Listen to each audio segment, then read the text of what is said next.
The Dreaming World, A Place Between Movements. Part 2, The Delay. She did not move immediately. The instinct was still there, the quiet pull toward action, the expectation that something should follow. But she didn't let it.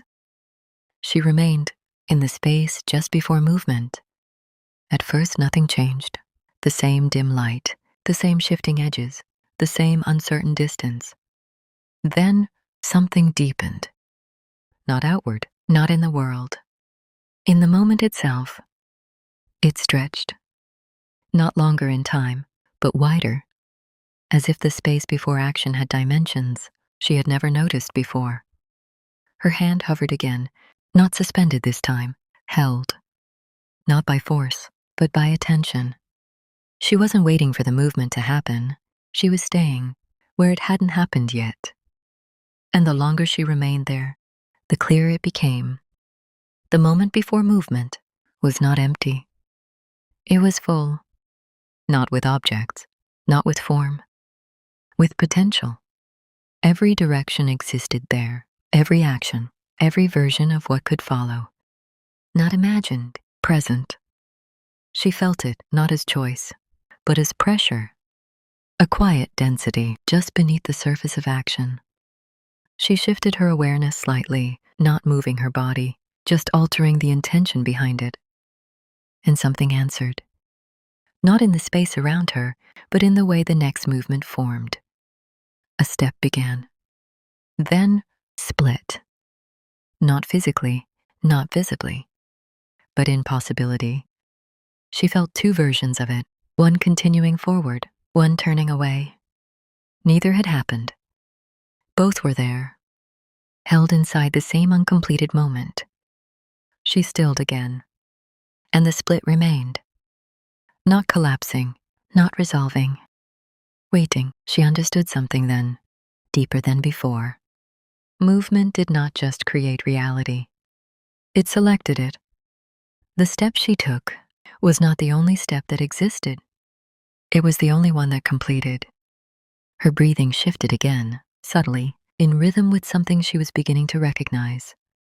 Not time, but decision. But not decision as she had known it before. Not thought, not choice, not preference. Something quieter. Something that happened before she could name it. She leaned into it. Not physically. She let her awareness settle, just slightly deeper into the moment before action. And for a brief, fragile second, everything became visible.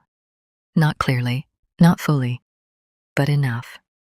Threads. Not lines, but possibilities, extending outward from the point of where she stood. Each one complete, each one real. None of them chosen. Then she moved, and they vanished. Not disappearing, but collapsing into one. The world formed again. Stable, continuous, familiar. But now, she could feel what had been lost in the forming. Not something taken away, but something left behind. She stood still once more. And this time, she didn't rush to understand it. She stayed in the delay, long enough to realize the moment before movement was not just where action began. It was where everything existed before it became one thing.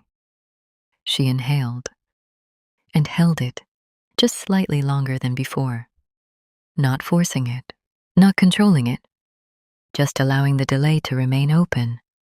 And the space responded again, not by changing, but by revealing a little more than it had before.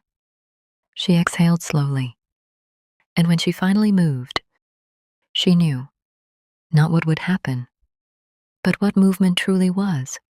Not just continuation, not just progression. It was selection.